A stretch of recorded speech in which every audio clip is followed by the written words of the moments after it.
how did it all begin for you? Like, what made you decide, hey, I'm gonna punch people's faces for a living?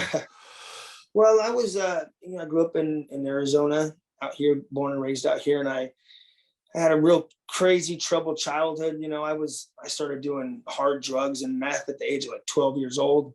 My my Wow. dad and mom and them were all like Dirty Dozen, Motorcycle, Hell's Angels, like all that. It's pretty prominent out here, like in the 80s, I guess.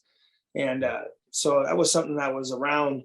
And then I got into boxing at the age of 13. And believe it or not, I was doing that while I was using drugs. It was crazy. Like I look back and it was just a weird time as a young child training boxing and then using meth. And obviously the training wasn't super high level because I was young and I was doing other things. But then I started competing at the age of 14 and 15 and won the Golden Gloves as a pugilist.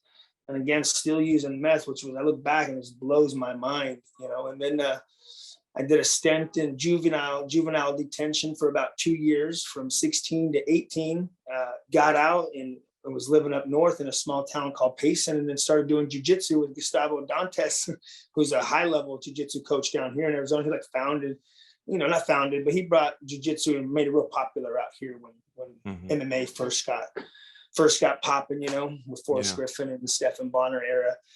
And just started training with those guys once I got out, and haven't been in any trouble since. So martial arts kind of saved me, jiu-jitsu anyways. Yeah. No, that's amazing. That's how I got into it. Yeah, I mean, it tends to do that, because I mean, I don't know how it is for anyone, but for me personally, when I'm in the boxing ring or I'm sparring, you don't give a shit about anything else. You're like, all I care about right now is not getting hit and hitting, and there's a freedom to that. There's it's almost spiritual. For sure. Yeah. And I was a basketball player, and I wanted to play sports in school, but I was always getting in trouble and, not showing up. Like I said, the drugs were very prominent at a young age. So the inconsistencies were very prevalent everywhere, everything I did. So, I wasn't able to do that. So when I found fighting, later, I was good at it. I didn't have to have good grades. I didn't have to even go to school. So that's, I think that's what drawn me towards that. Plus, it's like a target obsession when you're doing martial arts. And I already had an addictive personality, so I think it really helped me just freaking dive all the way in. I didn't have any plans on ending up where I'm at now, coaching guys and doing stuff. But man, I love it. I'm glad I stuck with it. Yeah. And I mean, hell, your team just went 5-0 the other day. What was that like? Man, it was good. We had, I think we had 3 pros and then 2 amateurs. I'd have to check. Yeah, that's what it was. Oh no, 2 pros and 3 amateurs. And then we went 5-0 and it was great. It was electric. It was a lot of local guys versus each other. A lot of prospects that were coming up kind of got some answers told with, fighting another, I don't want to say rival gym, but another good gym out here in Arizona like ourselves. And we showed, to be the dominant force out here this time. You have good nights and bad nights, and we had a good night the other night. So it felt good. Yeah. No, that's amazing. Now in terms of like your fighting career, what were some of your like early inspirations? Did you like look up to a lot of fighters or kind of try to model your style based on them? Or, or did you just enjoy fighting in general?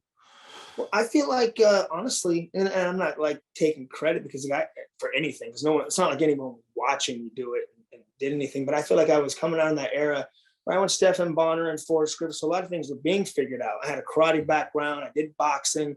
So I had more of like that karate boxing, which you see a lot now, which good strikes, but most of it's a lot of boxing based. You know what I mean? Oh, yeah. So I feel like I had like a McGregor style from Southpaw, and I would switch stances. I never really had anyone that really like, man, I want to fight like that guy. I would look at guys and be like, man, that guy's got a really good jab. Like, when BJ Penn was starching everyone with his jab, I was like, man, I'm gonna jab more like BJ. And then I'd watch George St. Pierre. I'm like, oh, he's blasting the leg and then he's gonna kick him in the head. I'm like, okay, I'm gonna do that like him. I feel like that was more me than like picking a guy. I was always trying to steal shit from everybody, like who's doing it the best? I'm gonna watch them do it.